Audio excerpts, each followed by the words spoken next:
நேயர்கள் அனைவருக்கும் வணக்கம். வெண்முரசு மாமலர் அத்தியாயம் 80. அசோகவனியின் எல்லைக்குள் நுழைந்த போதே தேவயானி உளச்சொலிப்புக்கு ஆளானாள். தொலைவில் தோரண வாயில் தென்பட்டதும் அவளுடைய பேருடல் என சாலையை நிறைத்து இரு எல்லைகளும் மறைய பெருகிச் சென்று கொண்டிருந்த அணியூர்வலத்தின் முகப்பில் 7 தட்டு தேர் மீது எழுந்த 3 நிமித்திகர்கள் தங்கள் பெருஞ்சங்கங்களை முழக்கினர். 18 அகல் தேர்களில் தேனே என மொய்த்திருந்த இசைச்சூதர்கள் தங்கள் முரசுகளுடனும் கொம்புகளுடனும் குழல்களுடனும் எழுந்து மங்கள இசை பெருக்கினர். 108 தாமரை தட்டு தேர்களில் பொன் வண்டுகளென பட்டுப்பூச்சிகளென செறிந்திருந்த அணிச்சேடியர் குரவை ஒலி எழுப்பியபடி மங்கள தாளங்களை கைகளில் ஏந்தி எழுந்து நின்றனர். இரும்பு கவச உடைகள் நீரலை ஒலி எழுப்ப சீர்நடையில் சென்ற வேல் நிறையினரும் பெருநடையின் தாளத்தில் சென்ற புறவி படையினரும் நான் தொடுத்த விற்களுடன் வில்லவர் அணியும் வழி சென்றனர். ஆணைகளும் ஐதல்களும் ஊடாக ஒலித்தன. தோரண வளைவை அணுகியதும் தேவயானியின் தேருக்கு முன்னால் சென்று கொண்டிருந்த விரைவு தேரிலிருந்த துணை அமைச்சர் சங்கிரமர் படிகளில் இறங்கி ஓடி அவளை அணுகி தலை வணங்கி, "திரையை மேலேற்றவா பேரரசி?" என்று கேட்டார். சாயை மெல்ல கையசைக்க அமைச்சர் ஓடி தேருக்கு பின்னால் தொற்றி நின்றிருந்த காவலரிடம் கைகளை வீசி வீசி ஆணையிட்டார். அவர்கள் பட்டுச்சரடை இழுக்க செந்தாமரை மலர் இதழ் நிறத்தில் தேரை சூழ்ந்து காற்றில் நெளிந்து கொண்டிருந்த பொன்னூல் அணிப்பின்னல் கொண்ட பட்டுத்திரைகள் ஏதோ எண்ணம் கொண்டவை போல அசைவற்றன. பின் அனல் பட்ட தளிர் போல் சுருங்கத் தொடங்கின. பின்வாங்கும் மலையென சுருண்டு மேலெழுந்து தேர்கூரைக்கு அடியில் மறைந்தன.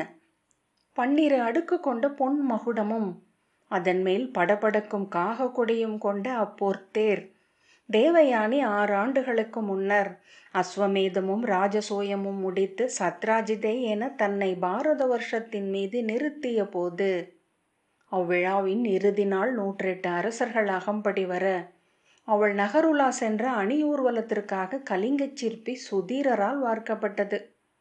பாரத வருஷத்தில் அதற்கு முன் பிரிதொன்று அவ்வாறு சமைக்கப்பட்டதில்லை என்று சூதர்கள் பாடினர். அதற்கிணையான தேர் விண்ணில் அமராவதியின் அரசன் ஊர்வது மட்டுமே என்றனர்.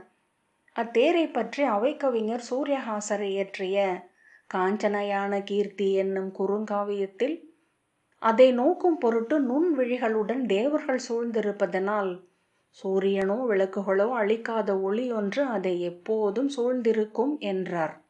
கந்தர்வர்களும் கிண்ணறரும் வித்யாதரரும் உடனிருப்பதனால் அத்தேர் செல்லும் வழியெங்கும் இசை முழங்கும். மரக்கிளைகளில் பொன்னிற பறவைகளையும் சிறகுளிரும் தேனீக்களையும் மணிவண்டுகளையும் பார்க்க முடியும் என்றார். பிழையற்ற பேருடல்கள் கொண்ட 12 வெண்புறவிகள் நிமிர்ந்த தலையுடன் நீண்ட கழுத்தில் பால் நுரையென குஞ்சி அலைய வெள்ளிக்கோள்கள் முரசு தோலில் விழுவது போல குழம்பு கால்கள் சீராகச் சுழல அத்தேரை இழுத்தன. 7 அடுக்காக அமைந்த இரும்பு சுருள் விற்களின் மேல் அமைந்த அத்தேர் நீரலைகளின் மீது அன்னம் என சென்றது. அதன் நடுவே அரியணையின் மீது முகம் நிமிர்ந்து நேர்விழிகளால் எதையும் நோக்காது தேவயானி அமர்ந்திருந்தாள். அவள் அருகே நின்ற சாயை மணிச்சரங்களும் முத்தாரங்களும் சுற்றிய பெரிய கொண்டையிலிருந்து மீறிய குழல் கற்றைகளை குனிந்து சீரமைத்தாள். தோளில் படிந்திருந்த இளஞ்செம்பட்டாடையை மடிப்பு எடுத்து அமைத்தாள். பொதுமக்களின் விழிகளுக்கு முன் தோன்றுவதற்கு முந்தைய கணத்தில் எரிதழல் செம்மணி என உறைவது போல் அவளில் ஒரு அமைதி எழுவதை சாயை எப்போதும் கண்டிருந்தாள். பின்னர் எத்தனை பொழுதாயினும் அவ்வண்ணமே வார்த்து வைத்த அருஞ்சிலை என அவள் அமர்ந்திருப்பாள்.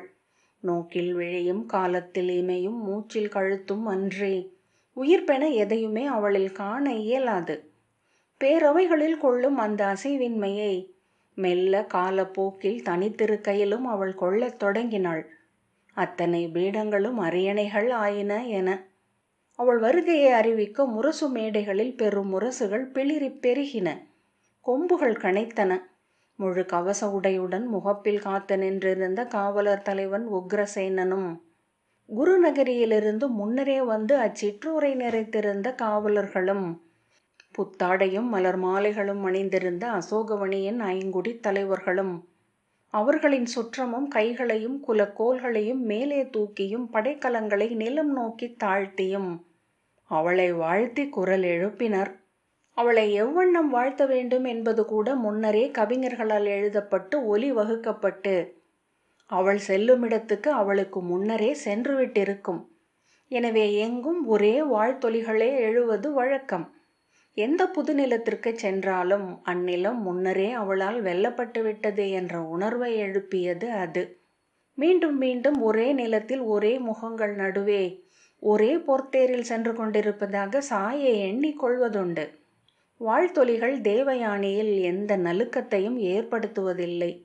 நீரென எண்ணி மலர்கள் பளிங்கு பரப்பில் உதிர்வது போல என அதை அவைக்கவிஞர் சுதாகரர் ஒரு பாடலில் சொல்லியிருந்தார்.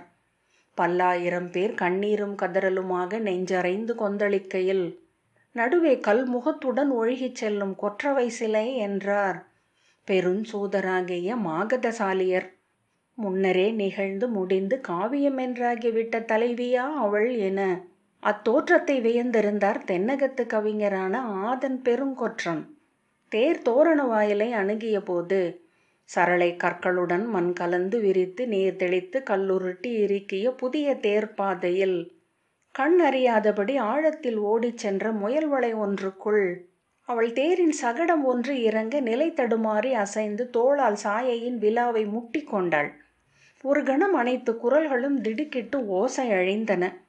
அந்த அமைதி வாளால் வெளியையும் காலத்தையும் ஓங்கி வெட்டி அகற்றியது போல் எழ தன் தேரில் எழுந்த கிருபர் கைகளை விரைவாக வீசி வாழ்த்தொலிகள் தொடரட்டும் என்று ஆணையிட்டார். அச்சமும் கலந்து கொள்ள வாழ்த்தொலியும் மங்கள இசையும் 2 மடங்கு ஓசையுடன் உயிர் தெழுந்தன. சாயை அவ்வண்ணம் ஒன்று நிகழ்ந்ததை அறியாதவள் போல் இருந்தாள். நீர் போல நிகழ்ந்ததை விழுங்கி முந்தைய கணத்தில் முற்றிலும் இணைந்து கொண்டாள் தேவயானி. ஆனால் சாயை பேரரசி சினம் கொண்டிருப்பதை அவள் உடல் வழியாகவே அறிந்திருந்தாள். தோரண வாயில்களை கடந்து பேரலை எனச் சென்று கோட்டையை அறைந்து அதன் பெருவாயிலினூடாக உள்ளே பெருகி கிளை பிரிந்து அச்சிற்றூரின் அனைத்து தெருக்களையும் நிரப்பியது தேவயானியின் அணி ஊர்வலம். கோட்டையின் உப்பரிகை மேலிருந்து நோக்கிய வீரர்கள் வண்ணமலர்கள் மட்டுமே நிறைந்த நதி ஒன்று அலை கொந்தளித்து வந்து அந்நகரை பெருக்கி கரை விளிம்பு தொட்டு நுரை கொள்வதைக் கண்டனர். அவர்களிடமிருந்த அனைத்து முரசுகளின் தோள்களும் ஒலியால் அதிர்ந்து கொண்டிருந்தன. தூக்கிய வாழ் பரப்புகள் கூட ஒலியால் அதிர்வதை கைகள் உணர்ந்தன. பெருந்திரளில் ஒழுகிய தேரில் ஒரு பொற்துளி என அவள் அமர்ந்திருந்தாள். உறைந்து நகையென்றான பொன் அல்ல, உருகி அனலென ததும்பிக் கொண்டிருப்பது. கோட்டை வாயிலில் 108 முதுமகளிர் கூடி நின்று தேவயானியை வரவேற்றனர். அசோகவணியின் பெருங்குடிகளிலிருந்து காவலர் தலைவன் உக்ரசேனன் நேரில் நோக்கி நோக்கி தேர்ந்தெடுத்த பெண்டிர் அவர்கள். அவர்கள் அணிய வேண்டிய அணிகளும் ஆடைகளும் அரசிலிருந்தே அவர்களுக்கு அளிக்கப்பட்டிருந்தன. அவர்கள் நிற்க வேண்டிய முறை, சொல்ல வேண்டிய உரை, நோக்கு, நகைப்பு அனைத்துமே முன்னரே வகுக்கப்பட்டு பலமுறை பயிற்றுவிக்கப்பட்டிருந்தன. அரசி நகர் புகுவதை முதலில் அவர்கள் விந்தையான ஒரு செய்தியாகவே எடுத்து கொண்டனர். அது எவ்வண்ணம் நிகழுமென அவர்கள் அறிந்திருக்கவில்லை. பின் ஒவ்வொரு நாளுமென சிற்பிகளும் தச்சர்களும் காவலர்களும் பணியாட்களும் வணிகர்களும் வண்டிகளும் நகருக்குள் நுழையத் தொடங்கியதும் வியப்பும் திகைப்பும் அடைந்தனர். கண்ணெதிரே அவர்களின் ஊர் மாறிக்கொண்டிருந்தது. ஒரு தருணத்தில் மொத்த ஊரே உடைந்து சிதறி மரப்பாளங்களாகவும் கர்த்தூன்களாகவும் சூழ்ந்து கிடந்தது. இவ்விடிபாடுகளுக்குள்ள அரசி நுழையப் போகிறாள் என்று திகைப்புடனும் ஏளனத்துடனும் பேசிக்கொண்டனர். நம் ஊருக்கு அவள் வரவில்லை, இங்கு தான் நுழைய விழையும் ஊரை அவள் உருவாக்குகிறாள். அதற்குள் நுழைந்து அவை அமர்வாள் என்றார் முதியவர் ஒருவர். அரசியின் வருகை நாள் நெருங்க நெருங்க புதிய மாளிகைகள் எழுந்தன. கோட்டை வளர்ந்து பெருகி பிரிதொன்றாகி தோரண வாயில்கள் மழைக்காளான்கள் போல் முளைத்தெழுந்தன. இறுதி 7 நாட்களில் மொத்த நகரும் பனிக்குறை தீர்ந்து வண்ணம் பூசப்பட்டு புத்தரக்கு மனத்துடன் பிறந்து வந்தது போல் ஒளி கொண்டு நின்றது. பழம்பெரும் கதைகளில் ஓரிரவில் பூதங்கள் நகரை கட்டி எழுப்புவதை பற்றி கேட்டிருக்கிறேன். இப்போதுதான் பார்த்தேன் என்று முதுமகள்களில் ஒருத்தி சொன்னாள். பணியாற்றும் கைகளுடன் காணா கைகள் பல்லாயிரம் சேர்ந்து கொண்டது போல, விண்திரையை விலக்கி எடுக்கப்பட்டது போல் அந்நகரம் காற்றில் தோன்றியது. அரசி சென்ற பின் நுரையடங்குவது போல் அது மீண்டும் பழைய சிற்றூராக ஆகிவிடும் என்று கூட சிலர் எண்ணினர். சிறு குழந்தைகள், அரசி சென்ற பின் இது நமக்கே உரியதாகிவிடுமா என்று கேட்டனர். அப்பால் அமர்ந்திருந்த முதியவர், இந்நகரம் இனி எப்போதும் நம்முடையதல்ல, இது இனி 1000 வருடங்களுக்கு அரசிக்கு உரியது என்றார். அப்படியென்றால் நாம் என்றான் சிறுவன் ஒருவன். நாம் அரசியின் குடிகள். அனைத்தையும் விளையாட்டென மாற்றிக்கொள்ளும் முதிரா சிறுவரன்றே. பிறர் நகரில் எழுந்த மாற்றங்களை விழையவில்லை. அவர்கள் வாழ்ந்த ஊரின் கட்டடங்களும் தெருக்களும் மரங்களும் காற்றும் வானும் ஒளியும் நிலமும் ஒவ்வொரு கணமும் மறைந்து கொண்டிருந்தன. கண்காணா பெருக்கொன்றில் அவ்வூர் மெல்ல மெல்ல மூழ்கி மறைவதைப் போல. அவர்களின் கனவுகளில் மீண்டும் மீண்டும் பெரு வெள்ளம் ஒன்று வந்தது. நிறைத்து மூழ்கடித்து மேலேறி கொண்டே வந்து போர்த்தி தான் மட்டுமே என்றாகியது. வீடுகள் அடித்தளம் கரைந்து விரிசலிட குத்துப்பட்ட யானை போல சிலிர்த்து திடுக்கிட்டன. தூண்கள் முறிந்து முனகலோசையுடன் சரிந்து சிற்றலைகளை எழுப்பியபடி மூழ்கின. குமிழிகளை வெளியிட்டு அலைகளாகி எஞ்சி அவையும் அமைய இருந்தனவோ என்று விழி திகைக்க மறைந்தன. பின்னர் அசைவற்று விரிந்த குளிர் நீர் பரப்பில் புதிய பெருநகரொன்றின் நீர்ப்பாவை வண்ண குழம்பலாக நெளிந்தாடியது. ஒவ்வொரு கட்டிடமும் புத்துயிர் கொண்டபோது அவர்கள் அரியதொன்றை இழந்ததாகவே உணர்ந்தனர். பொருளென அமைந்த ஒவ்வொன்றும் எண்ணங்களையும் கனவுகளையும் தன்னுள் பூசிக்கொண்டவை என்றுணர்ந்தனர்.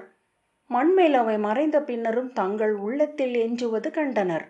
எனினும் கண்ணுக்கு முன் அவை இல்லை என்றானால் ஒவ்வொரு நாளும் என கருத்துக்குள்ளும் கரைந்து மறைவதையும் தெரிந்து கொண்டனர். ஆனால் வணிகர் நிறை வழியாக ஊருக்குள் பெருகி வந்த புது பொருட்கள் அளித்த களிப்பு பெண்களை மெல்ல மாற்றி அனைத்து அழிவுகளையும் மறக்கச் செய்தது. ஒரு மாளிகை அழிந்த இடத்தில் ஒரு மரச்செப்பை வைத்து களியாட அவர்களால் இயன்றது. ஒரு சோலையை அழித்த பின் எஞ்சும் வெறுமையை புதிய ஆடையொன்றால் நிகரீடு செய்ய முடிந்தது. வாழ்வென்பது இறந்த காலம் மட்டுமே என்றான முதியவர்கள் எதை கொண்டும் ஈடு செய்ய முடியாத தங்கள் சென்ற வாழ்க்கையை இழந்து சாவின் மனம் கொண்ட ஆழ்துயர் எய்தினர். களைத்து வெறித்த கண்களுடன் இல்ல திண்ணைகளில் அமர்ந்து அறியா வண்ண கொப்பளிப்பாக தங்கள் முன் நிகழ்ந்து கொண்டிருந்த புதிய வாழ்க்கையை பார்த்தபோது உருவாகி வரும் அப்புது நகரியில் தங்கள் நினைவுகளும் எஞ்சாதென்று அவர்கள் உணர்ந்தனர். எஞ்சுவது ஏதுமின்றி மறைவதே இப்புவியில் எழுந்த அனைத்திற்கும் தெய்வங்கள் வகுத்த நெறி என்று அறிந்திருந்தும் கூட இருக்க வேண்டும் என உயிர் கொண்டிருந்த வேட்கை எஞ்ச வேண்டும் என்ற உருமாற்றம் கொண்டு துடிக்க துயருற்ற நெஞ்சுடன் தனிமையில் அமிழ்ந்தனர். ஒருவரோடொருவர் துயர் பரிமாறி சொன்ன சொற்கள் அனைத்தும் பொருள் இழந்து போக பின்னர் பிறர் வழிகளை நோக்குவதையே தவிர்த்து அமர்ந்தனர். முதுபெண்டிரை திரட்டுவதற்கு வந்த அரண்மனை ஊழியர்களிடம், நாங்கள் எதற்கு வர வேண்டும்? அரசியை நாங்கள் அழைக்கவில்லையே என்றாள் முதுமகள் ஒருத்தி. உங்கள் நகருக்கு எழுந்தருள்பவர் திருமகளின் வடிவமான பேரரசி. உங்கள் குறைகளை வந்து சொல்லுங்கள் அவரிடம் என்றான் உக்ரசேனன். நாங்கள் எங்கு உழைத்து உண்கிறோம். மண்ணுக்கு விண் கொடுத்தால் எங்களுக்கு அவள் கொடுப்பாள் என்றாள் ஒரு கிழவி.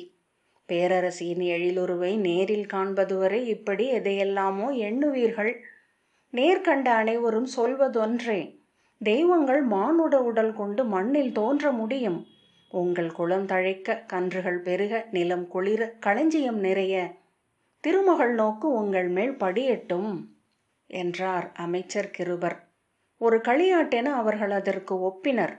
அழைக்கப்பட்ட முதுமகளிர் ஆடையும் அணியும் சூடி ஒருங்கிய போது பிறரும் ஆர்வம் கொண்டனர். அவர்களும் அணி கொண்டு கிளம்பினர். தேவயானி கோட்டை வாயிலை கடந்ததும் உப்பரிகைகள் அனைத்திலும் இருந்த மலர்கடவங்களை எடுத்து கவிழ்த்தனர். மலர் மழையினூடாக அவளது தேர் கோட்டைக்குள் நுழைந்து நின்றது. முரசுகளும் கொம்புகளும் மணிகளும் வாழ்த்துளிகளும் எழுந்து சூழ அவள் கை கூப்பியபடி எழுந்தாள். நகர்குடிகளின் உவகை கட்டின்றி பெருகியது. வேலோடு வேல் தொடுத்து அமைத்த காவலர்களின் வேலி அவர்களை தடுத்தது. அதற்கப்பால் அவர்கள் ததும்பி கொந்தளித்தனர். தேவயானி தேர்தட்டிலிருந்து காவலர் கொண்டு வைத்த பொன்னாலான படிமேடையில் கால் வைத்து இறங்கி அசோகவனியின் மண்ணில் நின்றதும் வாழ்த்தொலிகள் எழுந்து உச்சத்தை அடைந்தன. கோட்டை மேல் எழுந்த பெருமுரசு துடிதாளத்தில் முழங்கி அமைந்து கார்வையை எஞ்சவிட்டு ஓய்ந்தது. பேரொலி மட்டுமே எழுப்பும் அமைதி எங்கும் நிலவியது. அமைச்சர் கிருபர், மாமங்கலையர் வருக, நம் மண்ணை கால் தொட்டு வாழ்த்திய பேரரசிக்கு மங்களம் காட்டி உங்கள் குடித்தெய்வம் என்று அழைத்துச் செல்க என்று ஆணையிட்டார். நிறைவகுத்து நின்றிருந்த மங்கள தாளங்கள் ஏந்திய முதுபெண்டிர் கிளம்பியதுமே கலைந்து ஒருவரோடொருவர் முட்டி கொண்டனர். இரு தாளங்களில் இருந்த வெள்ளி செம்புகள் கீழே விழுந்தன. மூவர் அவற்றை குனிந்து எடுக்க முயல அதில் ஒருத்தி பிறரால் முட்டி தள்ளப்பட்டு கீழே விழுந்தாள். அவளை காவலர் இழுத்து பின்னால் கொண்டு சென்றனர். கிருபர் அவர்களிடம், நிறை நிறை, ஒருவர் பின் ஒருவராக என சொல்லிக்கொண்டே இருந்தார். முதன்மை மாமங்கலையினர் மூவர் பேரரசியின் எதிரே சென்று நின்று ஐம்மங்களங்கள் நிரம்பிய தாளத்தை நீட்டி உரத்த குரலில் முன்னரே பயிற்றுவிக்கப்பட்ட சொற்களை சொன்னார்கள். திருமகளே, மண்ணாளும் கொற்றவை வடிவே, கலை தேர்ந்த சொல் மகளே, எங்கள் சிற்றூர் அசோகவணிக்கு வருக. எங்கள் குலம் விளங்க இந்நகர் மலருதிரா மரம் என்று பொலிய தங்கள் வரவு நிகழட்டும் என்று மூத்த பெண்டு முறைமை சொல்ல தேவயானி முகம் மலர்ந்து, ஆம், இந்நகர் பொலியும், அது தெய்வங்களின் ஆணை என்றாள். அடுத்த முதுமகள் தான் பலமுறை சொல்லி உளம் நிறுத்தியிருந்த சொற்களை மறந்து நினைவில் எடுக்க முயன்று தத்தளித்து வாய் ஓய்ந்து நின்றாள். தேவயானி அவளிடம், உங்கள் மங்கள முகத்தோற்றம் என்னை நிறைவு கொள்ளச் செய்கிறது அன்னையரே என்றாள். அம்முதுமகள் சொற்களை நினைவு கூர்ந்து, வெற்று அகலென இங்கிருந்தது எங்கள் சிற்றூர், இதில் நெய் என்றாகிறது எங்கள் உள்ளம், ஒளிரும் சுடர் என தாங்கள் தோன்றியிருக்கிறீர்கள். விண் நிறைந்த மூதாதையருக்கும் முன் இது வைக்கப்பட்டிருக்கிறது. இங்கு அனைத்து தெய்வங்களின் அருளும் பொழிய வேண்டும் என்றாள். தெய்வங்கள் அனைத்தையும் கொடையும் பலியும் கொண்டு மகிழ வைப்போம். நம் மூதாதையர் அனைவரும் இந்நாட்களில் இந்நகரில் எழட்டும் என்று தேவயானி சொன்னாள். பின்னர் முன்னால் நின்ற மூதன்னையின் தோளில் கை வைத்து, என் அன்னையே நேரில் வந்து அணிமங்கலத்துடன் என்னை வரவேற்றது போல் உணர்கிறேன். அன்னையை நான் கண்டதில்லை. தங்களைப் போல் முகமலர்ந்த எளிய மூதாட்டியாக பழுத்திருப்பாள் என்று தோன்றுகிறது. அந்த தொடுகையையும் நேர் சொல்லையும் எதிர்பாராத முதுமகள் தத்தளித்து, அரசி தாங்கள், நான் நான் இங்கே எளியவள் என்று உடைந்த சொற்களுடன் விம்மும் தொண்டையுடன் நிலையழிந்தாள். தேவயானி அவள் கைகளை பற்றி, வருக அன்னையே, நம் அரண்மனைக்கு செல்வோம், நம் மைந்தர் இங்கு நிறைந்து வாழ ஆவண செய்வோம் என்றாள். அவள் சொற்களில் இருந்த மெய்யுணர்ச்சியின் அணுக்கத்தால் அனைத்து எச்சரிக்கைகளையும் கடந்து வந்த இரண்டாவது முதுமகள் கை நீட்டி தேவயானியின் கைகளை பற்றி கொண்டு, மகளே, நான் முதியவள், உன்னிடம் இதை சொல்லியாக வேண்டும். நீ பேரரசியே ஆனாலும் பொன்மேல் கால் வைத்திறங்கலாமா? பொன்னென மண்ணுக்கு வந்தது விண் வாழும் திருமகள் அல்லவா? அது புலரியையும் அந்தியையும் காலால் மிதிப்பதல்லவா என்றாள். தேவயானி ஒரு கணம் சற்றே கலைந்து, ஆனால் முகம் மாறாமல் அச்சொற்களை கேட்காதவள் போல காலடி வைத்து முன்னால் சென்று பிரிதொரு மூதன்னையிடம் முகமலர்வுடன், அரண்மனைக்கு வருக அன்னையே என்ற பின் கிருபரிடம், செல்வோம் என்றாள். சாயை விழிகள் மாற திரும்பி உக்ரசேனனை பார்த்தாள். அவன் கைகளை கூப்பியவனாக உள்ளம் அழிந்து தோள்களில் முட்டிய திரளால் ஆடியபடி நின்றான். சாயையின் விழிகளால் ஆணை பெற்ற காவலர் முதுமகளின் தோளில் கை வைத்து தள்ளியபடி, வருக மங்கலையே என்றார்கள். இல்லை, நான் அரசியிடம் தவறாக ஒன்றும் சொல்லவில்லை. பொன்னை மிதிக்கும் பழக்கம் எங்கள் குலத்தில் இல்லை என்றாள் முதுமகள். ஆம், வருக அன்னையே என்று காவலர் அவளை இழுத்தார்கள். அவளுக்கு பின்னால் நின்ற இன்னொரு முதுமகள், இங்கு நாங்கள் நெல்லையும் மலரையும் கூட கால்களால் தொடுவதில்லை. மலரென்றும் நெல்லென்றும் பொலிவது பொன்னல்லவா என்றாள். அவளையும் வீரர்கள் இழுத்து கூட்டத்திற்குள் புதைத்து அமிழ்த்தினர். அணி தேர் வந்து நின்றது. தேவயானி அதை நோக்கி நடக்கையில் அவளுக்கு பின்னால் பெண்களும் படை வீரர்களும் அடங்கிய குழு சுவரென்று எழுந்து முதிய மாமங்கலைகளை அவளிடமிருந்து முற்றாக விலக்கி அகற்றி கொண்டு சென்றது. தேவயானி சாயையிடம், அம்முது பெண்டிரை ஒன்றும் செய்ய வேண்டியதில்லை, எளியவர்கள் என்றாள். ஆம் என்றாள் சாயை. தேவயானி மட்டும் தேரில் ஏறிக்கொண்டாள். சாயை கிருபரை நோக்கி பிரிதொரு நோக்குச் சூடிய விழிகளுடன் திரும்பினாள். நகரின் தெருக்களின் ஊடாக அவளுடைய தேர் சென்றபோது இருபுறமும் கூடி நின்ற மக்கள் அரிமலர் தூவி வாழ்த்துரைத்தனர். தெருக்களில் மலர்தரை மேல் மலர் காற்றினூடாக சென்ற அவள் தேர் அரண்மனை வாயிலை சென்றடைந்த போது முன்னரே புறவிகளில் அங்கு சென்றிருந்த கிருபரும் பிற அமைச்சர்களும் அவளுக்காக காத்து நின்றிருந்தனர். துணைக்கோட்டை தலைவனாகிய சித்திரவர்மன் கவச உடையும் அரச முத்திரையுமாக வந்து தலைவணங்கி உடைவாளை தேவயானையின் காலடியில் தாழ்த்தி வணங்கி வாழ்த்து கூவினான். தேவயானி அவன் வாழ்த்தை ஏற்று அமைச்சர்களால் வழிநடத்தப்பட்டு அரண்மனைக்குள் நுழைந்தாள். சாயை திரும்பி கிருபரிடம், முந்தைய காவல் தலைவனை நான் உற்று சாவ வேண்டும். அவனுக்கு பிற நோக்கங்கள் இருந்தனவா என்று அறிந்த பின்னர் வேண்டியதை செய்யலாம் என்றாள். ஆணை என்றார் கிருபர். மாமலர் 80வது அத்தியாயம் இத்துடன் நிறைவு பெற்றது. நன்றி.